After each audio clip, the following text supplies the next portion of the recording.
राजनीतिक कार्यक्रमों में रहते हैं।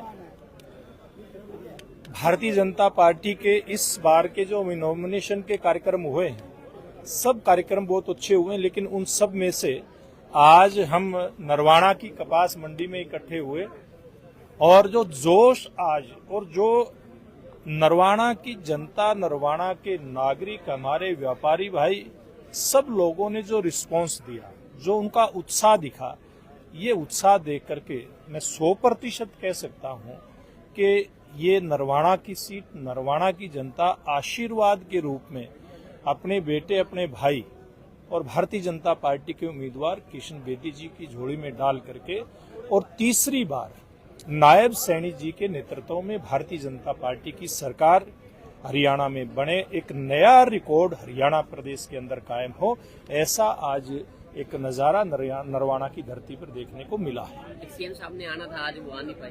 देखिए, आज मौसम खराब होने के कारण से मुख्यमंत्री जी का हेलीकॉप्टर नहीं उड़ पाया। अभी वो गोहाना से अभी फारिग हुए हैं, उनका फोन आया था, लेकिन क्योंकि टाइम की बाध्यता है, मुख्यमंत्री जी चल पड़े थे नरवाना के लिए, लेकिन क्योंकि 3 बजे के बाद कोई गतिविधि यहाँ नहीं हो सकती, इसलिए मुख्यमंत्री जी का स्थगित हुआ। क्योंकि आज हम एक बात कहना चाहेंगे कि आज पूरे हरियाणा प्रदेश में जैसे देश के अंदर एक रिकॉर्ड बना है, नरेंद्र मोदी जी के नेतृत्व में नेहरू जी के बाद ऐसा पहला मौका आया कि किसी प्रधानमंत्री ने तीसरी बार शपथ ली हो, और वैसा ही मौका आप देखेंगे हरियाणा की जनता भारतीय जनता पार्टी को देने वाली है और नायब सैनी जी तीसरी बार मुख्यमंत्री बनने वाले हैं। क्योंकि हमारी सरकार ने पिछले 10 सालों के अंदर, चाहे देश की बात करें, प्रदेश की बात करें, जो जन कल्याण के काम किए हैं, जो विकास के काम किए हैं और जिस प्रकार से गरीब का कल्याण किया है। देखिए, आप देखिए गरीब कल्याण की कैसी कैसी योजनाएं भारतीय जनता पार्टी की सरकार लेकर के आई। गरीब को एक तरफ जहां मकान देने का काम किया, गरीब को मकान देकर के गरीब का पेट भरने के लिए जब कोरोना इस देश के अंदर आया था महामारी के रूप में, उस समय से लेकर के अब तक मोदी जी की सरकार, भारतीय जनता पार्टी की सरकार उनको फ्री के अंदर परिवार के हर सदस्य को 5-5 किलो अनाज दे रही है। अगर उस परिवार में कोई बीमारी आ जाए, गरीब परिवार में, तो भाई 5 लाख रुपए तक का इलाज उसको फ्री देने का काम कर रहा है।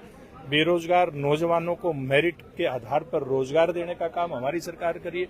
गरीब आदमी का बिजली का बिल 0 हो, इस बात के लिए 1,10,000 रुपए की सब्सिडी 2 किलोवाट का ऐसा संयंत्र लगा करके घर के ऊपर सोलर सिस्टम लगा करके उसको फ्री में बिजली देने का काम हमारी सरकार ने शुरू कर दिया। ऐसी कितनी ही योजनाएं मैं गिनाऊं, और सबसे ज्यादा भला इन योजनाओं के साथ साथ जो गरीब परिवारों का हुआ है, ये जो बड़े बड़े घराने थे जो हरियाणा के ऊपर एक छत्र राज अपना समझते थे, राज परिवार की तरह राज करते थे, गरीब आदमी की, आम आदमी की नौकरी छीन करके अपने चहेतों को देने का काम करते थे या नौकरियां बिकती थी, इस सारी व्यवस्था के ऊपर लगाम लगाने का काम किया तो हमारी भारतीय जनता पार्टी की सरकार ने किया। इससे आज जो हरियाणा प्रदेश का बेरोजगार नौजवान जो उन सरकारों की नीतियों से त्रस्त था, आज वो खुल करके पूरे प्रदेश के अंदर नरवाना सहित पूरे भारतीय जनता पार्टी के पक्ष में खड़ा है। और चाहे हम किसान की बात करें, किसान के लिए आज अगर उसकी बारिश के कारण से कहीं कोई दिक्कत आई तो उसकी मदद के लिए हर किसान के खाते में 2-2 हज़ार रुपए प्रति एकड़ डालने का काम हमारी हरियाणा की नायब सरकार ने किया। हरियाणा प्रदेश के अंदर जब हुड्डा साहब की सरकार थी, किसानों की फसल खराब होती थी, मुआवजे के रूप में 2-2, 3-3 रुपए के चेक थमा दिए जाते थे, और कुल मिलाकर के 10 साल में लगभग 1100 करोड़ रुपए का मुआवजा देने का काम किया। हमारी सरकार ने 15,000 करोड़ के आसपास मुआवजा देने का काम किया। ऐसी हमारी सरकार, वो एमएसपी के लिए तरसते थे, हमारे किसान सड़कों के ऊपर आते थे। हमारी नायब सरकार ने घोषणा करी कि हरियाणा प्रदेश के किसान की सभी फसलों को हम एमएसपी के ऊपर खरीदने का काम करेंगे। अगर हम नरवाना की बात करें, यहाँ 2-2 link channel, Dhamtan link channel की बात करें या अन्य इस प्रकार के जो नाले बने, खाड़े बने, उनकी बात करें, कृष्ण बेदी जी सरकार में मंत्री थे, मैं पार्टी का प्रदेश का अध्यक्ष था, मैंने यहाँ बनवा करके किसान की टेल तक पानी पहुंचाने का काम किया। आज धनौरी के अंदर हमारी बहन बेटियों के लिए कॉलेज, जब पिछली बार 21, 22, 23 अप्रैल को धन्ना भगत जी की जयंती मनाई थी, मुख्यमंत्री जी ने घोषणा की थी अगली ही क्लास जो शुरू होनी थी वहां पर हमारी बेटियों के लिए, बच्चों के लिए कॉलेज की शुरुआत होगी धन्ना भगत जी के नाम से। हमारी सरकार ने सब समाजों को और उनके महान पुरुषों को सम्मान देने के लिए, चाहे वाल्मीकि जी हैं, कबीर साहब हैं, रविदास जी हैं, विश्वकर्मा जी हैं, अंबेडकर साहब हैं, उनके नाम पर बड़े बड़े संस्थान खोलने का काम किया और आपके जींद के अंदर ही धन्ना भगत जी के नाम पर जींद के मेडिकल कॉलेज रखने का काम किया। हमारे फतेहाबाद जिले में जो मेडिकल कॉलेज बना या जो बनेगा, अभी प्रोसेस जिसका चल रहा है, उसका नाम रविदास जी के नाम पर होगा।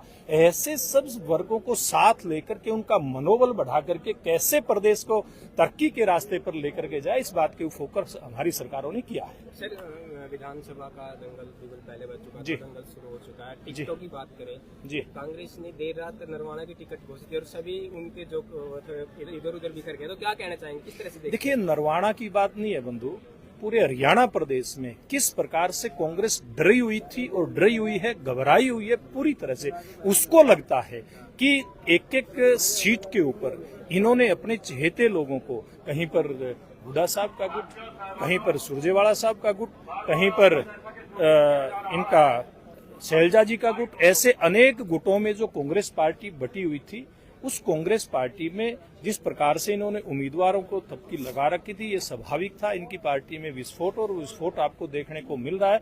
आज अनेकों विधानसभा क्षेत्रों में आज कांग्रेस पार्टी के बागी खड़े होकर के और कांग्रेस पार्टी का खेल बिगाड़ने का काम करेंगे। धन्यवाद। मेरे दोनों बड़े भाई हैं। नहीं आप हाँ जी, जैसे आप आज नामांकन के लिए पहुंचे हैं, तो क्या मानते हैं किस तरह का मुकाबला, क्योंकि आप भी नरवाना। देखिए, मुकाबला तो मैं 4 चुनाव देख रहा हूँ यहाँ लगातार, और जितना जोश इस बार नरवाना के अंदर दिखाई दिया, जैसे बराला साहब ने कहा, मंडी से लेकर के पूरा शहर होते हुए हम आए यहाँ, जैसे ही कोर्ट के प्रांगण में पहुंचे, पूरा भाजपा ही भाजपा और जो है भारत माता की जय के साथ लोगों ने यहाँ पर स्वागत किया, बेदी जी का, बराला जी का, सभी साथियों का। और मैं समझता हूँ कि इस बार नरवाना पहली बार कमल खिलाने का काम करेगा। बेदी जी बहुत मजबूत शख्सियत हैं, हमेशा दलित वर्ग की आवाज़ उठाते रहे हैं। आने वाले समय में इस इलाके के लिए विकास कार्य भी होंगे, सशक्तिकरण भी होगा। और जैसा भी कहा, जब ये यहाँ के प्रतिनिधि नहीं थे, तब यहाँ पर माइनर और तमाम चीजें, वो चीजें हुई। ऐसी भी चीजें थी जो हमने बनवा दी थी, लेकिन कांग्रेसियों ने पानी नहीं छूटने दिया था। वो पानी भी छुटवाने का काम इस सरकार ने किया, हमारे भाई किशन बेदी जी ने किया। तो मैं समझता हूँ कि लोग जो 10 वर्ष का काम है नरेंद्र मोदी जी का, प्रदेश की सरकार का, मनोहर लाल जी नायब सैनी जी का, उसको रिवार्ड करेंगे। मैं धन्यवाद करता हूँ नरवाना की जनता का। उन्होंने बहुत कम मार्जिन बचा था हमारे और कांग्रेस के बीच में। अब हम सारे लोग मिलकर के मेहनत करेंगे और हम बड़े मार्जिन के साथ ये सीट जीतें और तीसरी सरकार में बेदी जी नुमाइंदगी करें, ऐसा मुझे यकीन है। आप अभी पूछ रहे थे टिकटों का मामला, तो टिकट वहाँ तो कुछ तो दागी हैं, और दागियों के सामने बागी अपने आप इलाज कर देंगे, किसी की जरूरत नहीं है, मजबूत सरकार बनेगी। आज आपने नामांकन भरा है, तो किस तरह का जन समर्थन मिल रहा है आपको? जय नरवाना, जय हरियाणा। आप सभी साथियों ने सुबह से लगातार साथ चल रहे, पहले तो सबका आपका धन्यवाद। और मेरे नेता भाई सुभाष जी, भाई अशोक तंवर जी, कैप्टन अभिमन्यु जी, हमारे मुख्यमंत्री जी और मेरे केंद्रीय नेतृत्व का मैं आभार प्रकट करता हूं। और उससे बड़ा आभार प्रकट करता हूं मैं नरवाना की जनता का, जिन लोगों ने इतना आशीर्वाद देकर मुझे आज इस नामांकन पर मेरा हौसला बढ़ाने का काम किया। मैं आपका एक विश्वास दिलाकर जा रहा हूं। जिस प्रकार का आज जोश और उत्साह है, हरियाणा में तीसरी बार नायब जी की सरकार बनेगी और रुके हुए सबके नरवाना के जितने भी काम हैं उनको हम एक सिरे से ठीक कर देंगे। एक जो पहले पीजी से प्रत्याशी रही है संतोष सलोदा, वो छोड़कर अब दूसरी पार्टी ज्वाइन कर ली, इसके बारे में कुछ जानकारी मिली, अब पूरी जानकारी नहीं, अभी व्यस्त है, हम बात क्या करेंगे। लगता नहीं आपको मुश्किलों के साथ चुनौतियों का सामना करना पड़ेगा? कोई नहीं, करेंगे, बात करेंगे इसके बाद। मेरी जानकारी मिली थी।